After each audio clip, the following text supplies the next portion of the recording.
Hello everyone and welcome back to Prestige Reef. Today I'm going to talk to you about one of the most important things which I do these days, which is shipping coral.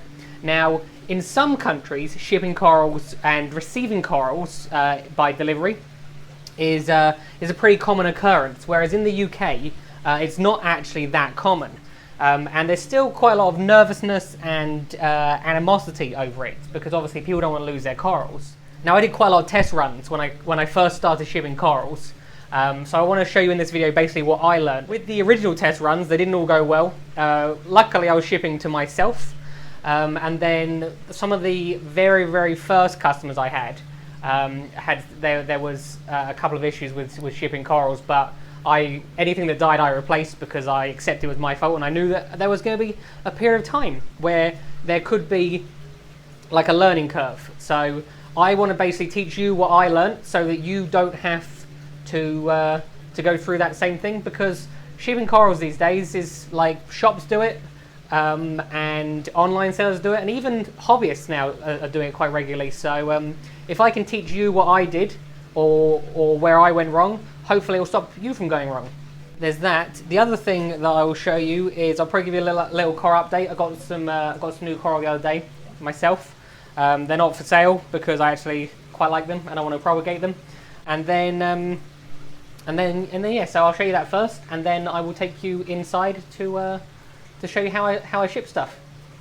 Right, so the best place to start is probably here.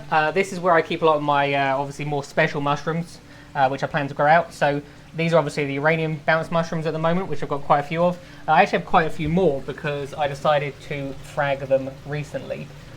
Because I think I only have one left. A lot of these have sold.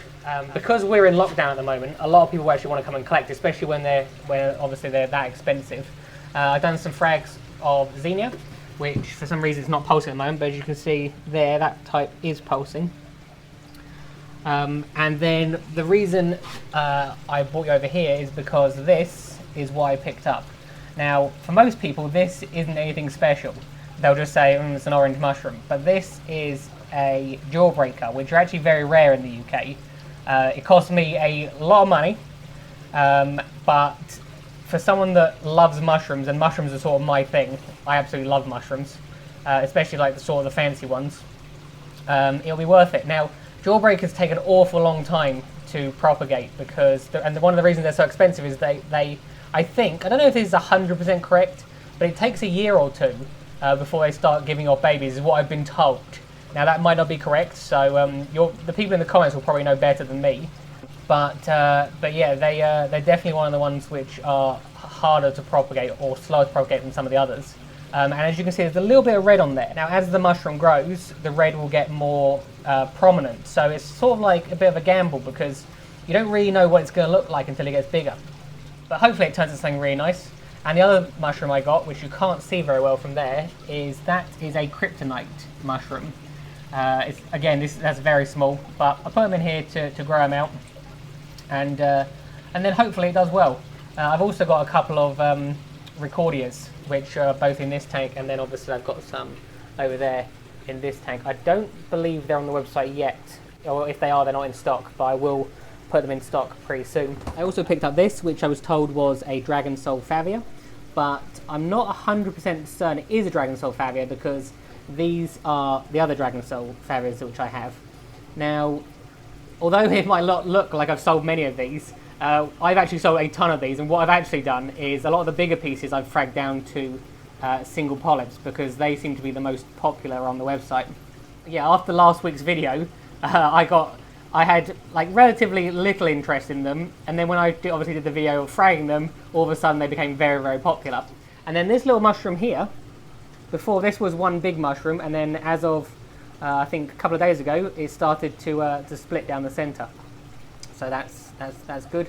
And then I finally got a red and yellow Goniopora back. So there's the mother colony, which I'll be keeping, and then obviously I've got a smaller piece for which it still obviously needs to heal, but eventually that will be for sale. I also the other thing I picked up was some pink diamonds.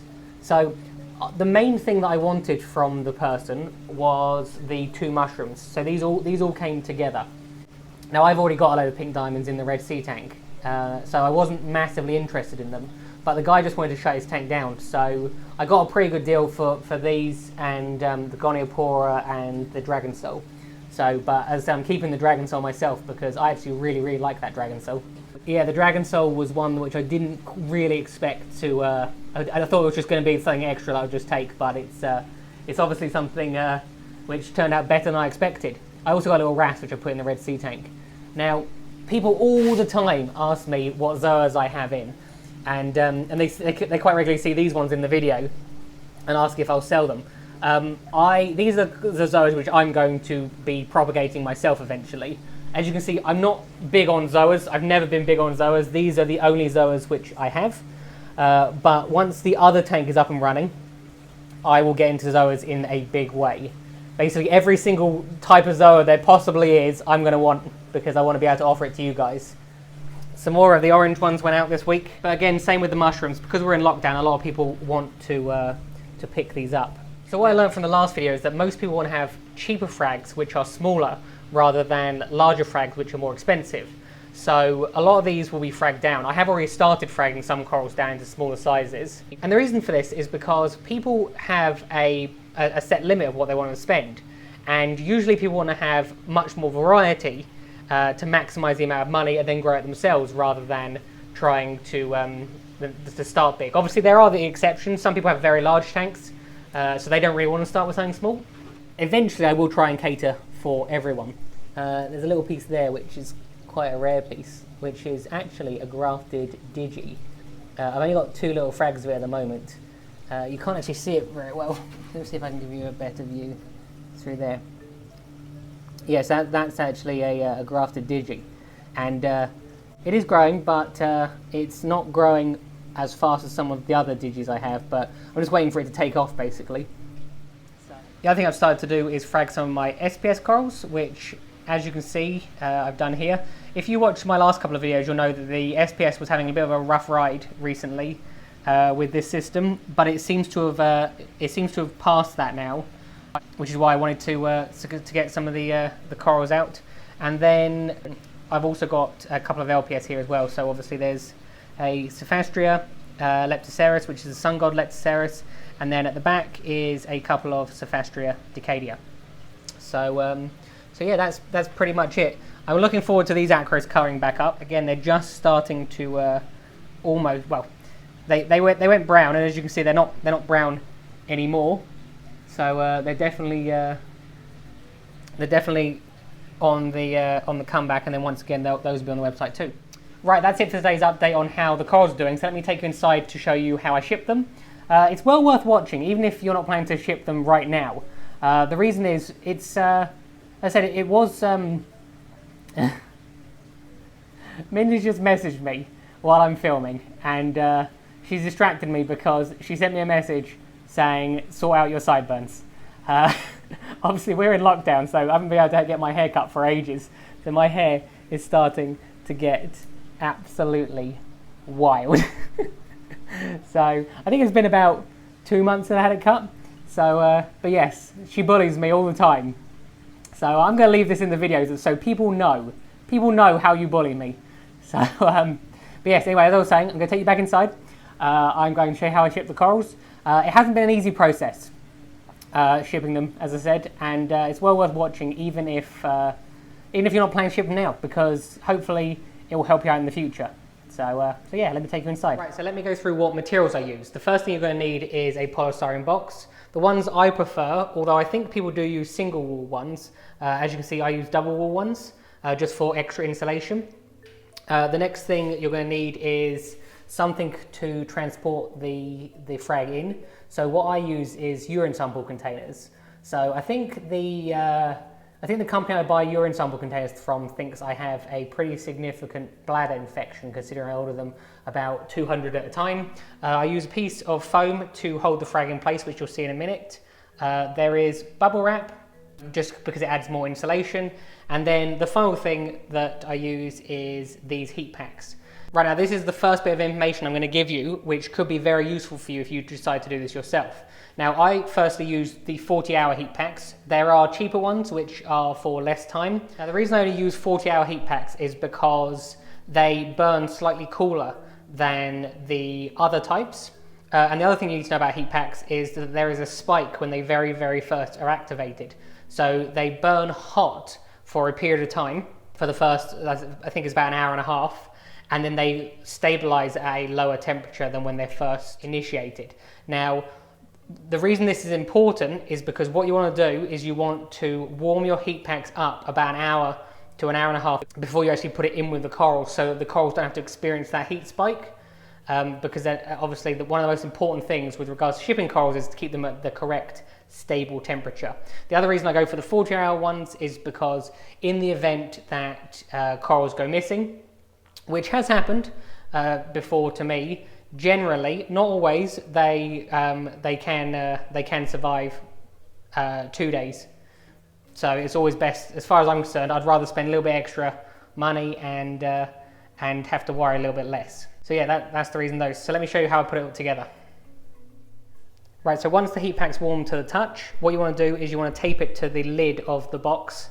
And for those of you who don't know, heat packs work by exposure to oxygen. So the material inside the bag is exposed to oxygen, and then the chemical reaction produces heat, which is what keeps it warm. Now, it's not enough just to give it temporary oxygen. When you first obviously activate it, it needs to continuously need oxygen. Otherwise, as soon as it runs out of oxygen, it will then stop burning. So what you need to do, even though it sounds counterproductive, is you need to put a little hole inside the box so that oxygen can always get in. That will then keep the heat pack supplied with enough oxygen, which will keep it warm for the designated amount of time. Now, one of the most important things for you to take away from this is that you don't always need a heat pack. So obviously, if you don't have a heat pack, then you don't need to put a hole in it, because then it makes the box less well insulated. But it's just really, really important, because that was the issue I had when I very, very first started shipping corals. I was putting heat packs in when the weather didn't require it, which was then overheating the corals. Now, corals can do reasonably well for a reasonable amount of time when it's a low temperature, but that if you give them too high temperature, you'll kill them pretty quickly.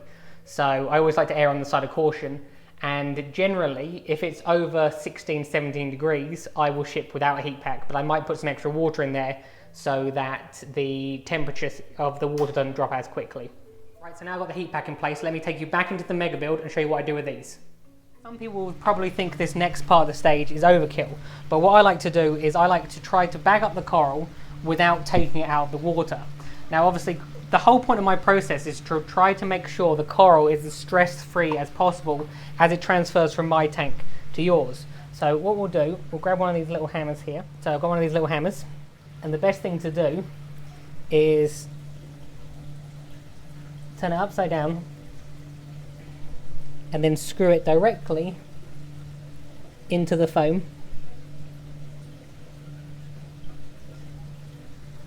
And you want it to close up a little bit, and then once that, you then put the pot underneath. Now the reason for the foam is to stop the coral from bouncing around. So as you can see how it is now, it won't touch the sides, providing obviously it stays in the foam. And the foam does a good, it's not 100%, but it does do a good job at keeping the coral secure. And then finally, screw the lid on, again, all while it's underwater. And now the coral, I'd be very surprised if that coral was stressed. And yeah, as you can see, it's good to go basically. So let me take you back inside. Right, as you can see, I've got the coral inside, so I will show you how the foam works, which is, if you shake it, it hasn't moved, although it's probably not good for it, although that coral is now about to go back into the mega build, so this is just a practice. I'm not actually sending this coral to anyone. Final thing to do is basically just to insulate it as much as possible, because what you want to do is try to and there's a specific way to insulate the box. It might seem simple, but it's not as simple as you think it is. So let me show you that now. So what I like to do, where possible, is to put the heat pack on the opposite side to where the coral is going to be. Now obviously the more corals you have in this box, the less of your ability to do that is, but if you can do it, then that's what I like to do, just so there's no direct heat going onto it. And then I like to fill the lower part of the container with as much bubble wrap as possible, just to fully insulate it. And then we'll see in a minute, what I do is I then put one final layer of bubble wrap over that, just to completely separate it. So it almost creates two different compartments, and then I'll show you what I do with the top. Now as you can see, I put one final layer of bubble wrap over it, then tuck down the edges so that it seals it all off. And then for the top part of the container, I use a much larger version of bubble wrap. And this is because the bubbles allow air to flow much more freely between them. And that means that air can get to it. As I said a minute ago, the heat pack needs air to be able to get to it. As you can see, this one's not quite as tightly packed as this one. And the other thing I always make sure there's a little air gap right next to where the hole is, so that the oxygen can come in. Now this is the ideal situation for me. You can see that if it's just resting on top, it's slightly open. And if I put a little bit of pressure on, it closes and opens again. Now that shows me that I haven't put too much packing material in, and it shows me that I haven't put not enough packing material in. So this box is good to go. And then the final thing I do is tape around each of the edges and the middle seam, and that's just so that there's no oxygen leaking in from anywhere other than the hole, which is where obviously we want. And that's it basically. So that's exactly how I ship corals. Now I'll be honest with you, I've sent literally hundreds of boxes just like that, and have they all been a success? No. I am yet to find a single company that does what I do, that can say they have a 100% success rate with regards to shipping. Corals aren't meant to be in boxes traveling all the way across the country. They're meant to obviously be in the ocean. So with what I do, there is some level of expectation with regards to losses. So what I will say is that I know you can buy your corals from shops, from other online sellers, from even other reefers, and that's fine. But I'm trying to make myself stand out with customer service. I've worked in the customer service industry for, I think, 14 years now. So as far as I know, of all the customers that I've had, and I've had literally hundreds, I've yet to find a single person that would leave me a negative review. Now, I'm sure someone might come forward in the comment section now and tell you something different, but I really try and push customer service. And where there have been issues before, I've either replaced the corals free of charge. Someone even had the coral for like, I think, for 4 days or something, and I still replaced it free of charge. So I don't want your money if you don't want to give me your money. Simple as that. So anyway, I hope you enjoyed watching the video. Please feel free to comment below and like it. Obviously, the last video didn't have as much likes on it, and it significantly impacted the view rating for some reason. So yeah, if you could click that thumbs up, that'd be brilliant. And yeah, click the subscribe button. Have a good week, and I'll see you next time.